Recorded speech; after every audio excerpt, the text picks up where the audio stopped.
नमस्कार, तुम्ही बघत आहात प्रखर न्यूज। आत्ताच्या ह्या क्षणातली ही सर्वात मोठी बातमी।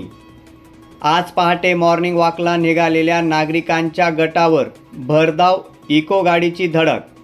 या भीषण अपघातात एक महिलेला जागीच प्राण गमवावे लागले तर 6 जण गंभीर जखमी असल्याची माहिती समोर येत आहे। ही घटना मुंजवाड खमताण्या रस्त्यावर सकाळच्या सुमारास घडली आहे।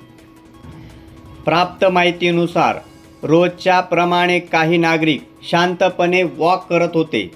अचानक सटाण्याकडून आलेली भरधाव इको गाडी नियंत्रण सुटले आणि थेट अंगावर धावली आणि क्षणात हास्य मस्करीचा तो सकाळचा क्षण ओरडत आरडीत बदलला।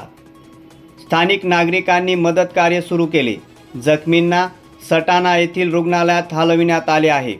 पोलिसांनी घटनास्थळी धाव घेऊन अपघाताचे कारण शोधण्याचे काम सुरू केले आहे। या घटनेनंतर सटाणा शहरात शोककळा पसरली आहे आणि नागरिकांमध्ये मोठ्या प्रमाणात संताप व्यक्त होत आहे। प्रखर न्यूजसाठी भैयासाहेब माळी, सटाणा।